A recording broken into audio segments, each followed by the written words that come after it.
大家好，我係叻仔。近排溫度成35度啊，真係熱到面都車埋。估計大家咁熱都唔想煲下啲老火湯啦。咁我哋今集就一齊煲下涼茶啦。咁可以放心嘅係，我哋15分鐘咧就煲好，非常之咁方便噶。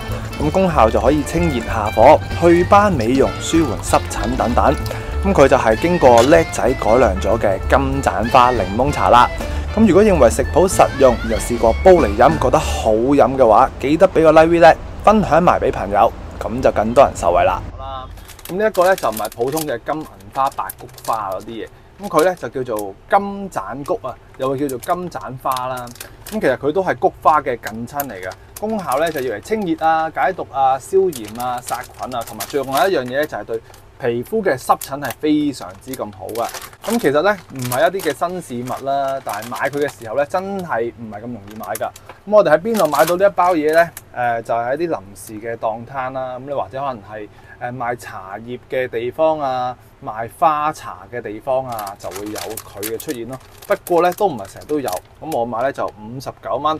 我磅過呢一度咧，應該就大概200克左右啦。咁我都話翻個份量俾大家聽。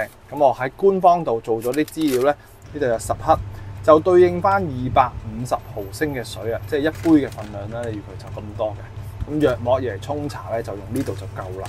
咁我今次咧就唔係一個人飲啊嘛，咁我哋大量製作啊嘛。咁我呢度咧就總共用咗呢度半包咯。咁呢度就有80克嘅，我磅過，就有咁多噶啦。好靚嘅嗱，佢在生之前咧，即係未變乾花之前咧，都係咁樣樣，黃黃橙橙咁好靚嘅一啲菊花類啦。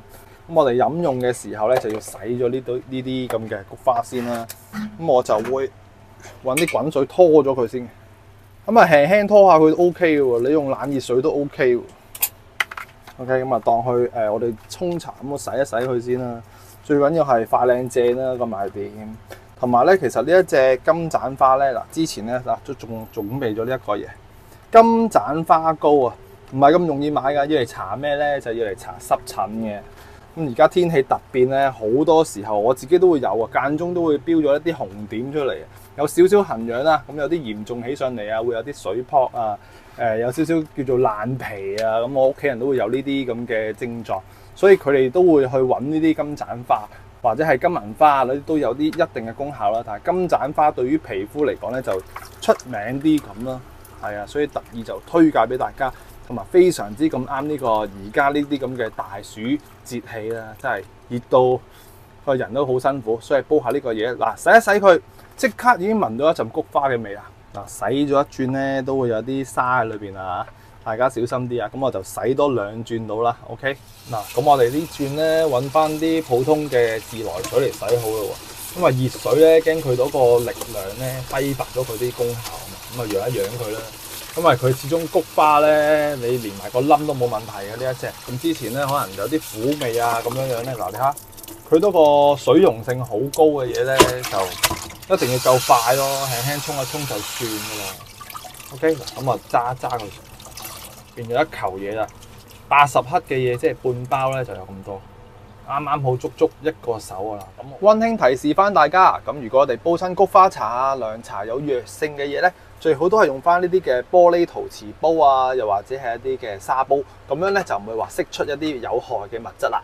咁我哋煲菊花之前咧，咁我就會煲2000水噶，咁飲唔晒咧就諗住雪翻凍佢，所以一次過咧煲多啲都冇所謂噶。嗱，咁就大康寧煲嘅好處就係俾多啲都唔怕啦。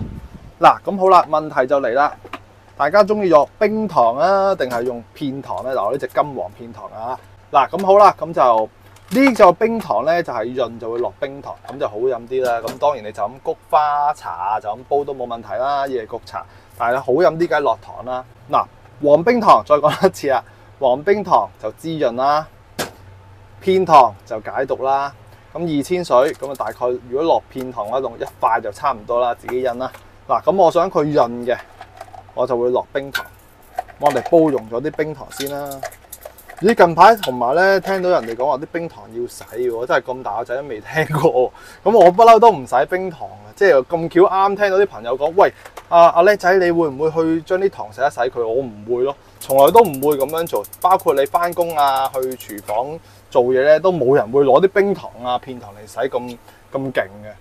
好啦，用晒啲糖啦，我哋先至再落埋呢啲金盞菊落去。咁落去嘅時候，我哋就揚開佢啦。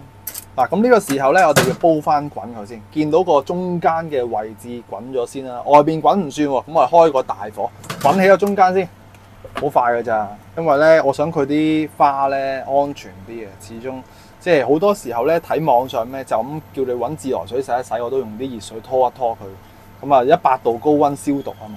OK， 嗱，咁有時啲菊花啦，中間唔知有啲咩雜質噶嘛，煲翻起佢就安全啲。咁其實好多時候都直接咧攞嚟焗嘅就算噶啦，即係洗乾淨，揾啲熱水一倒落去焗咁就算啦。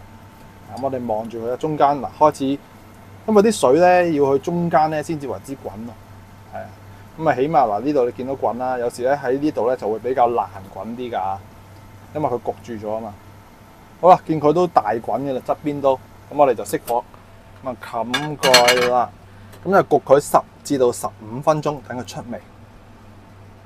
咦，發現咗有一個檸檬喎，咁我就切咗片啦。嗱，好似我哋之前咁啦，有時有啲檸檬有核，有啲冇核嘅，咁我呢個就冇核。有核記得挑走佢，如果唔係咧就會有啲嘅苦澀。我想做一啲嘅檸檬味喎，咁我哋放翻啲檸檬落去，做一個檸菊嘅感覺啦。因為咧我哋用熱水咁去滾佢咧，輕輕咁浸住佢啦，咁樣咧先至會有檸檬嘅味道啊。好啦，話咁快過咗15分鐘，第一時間我哋開嚟望下先啦。嗱，咁呢個時候咧，即刻咧我哋要攞翻啲檸檬出嚟先，因為咧啲檸檬咧連埋皮喺度焗住咧，就會好容易苦啊。之後咧我哋可以咁樣揸佢，就攞埋佢啲檸檬嘅酸味啦。呢一下，我哋揸埋佢啲檸檬酸，咁啊輕輕攪一攪佢啦。哇！一攪落去，嗰陣菊花味湧住出嚟，咁啊試下個味道先。好好飲喎，檸蜜啊，檸菊蜜啊，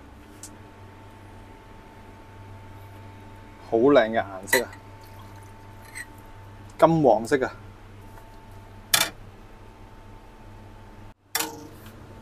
咁啊大功告成啦，係咪好靚咧？功效又好，呢個金盞菊嘅檸檬汁啦。咁記得咧啲檸檬皮啊嗰啲嘢千祈唔好浸啊，一浸咧就苦噶啦。而家咧個味道非常之好飲，唔係講笑。雪凍咗佢，我覺得效果更佳啦。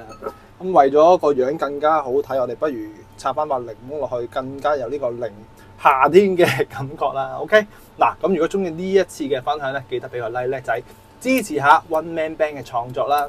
咁我哋下集再見咯，拜拜。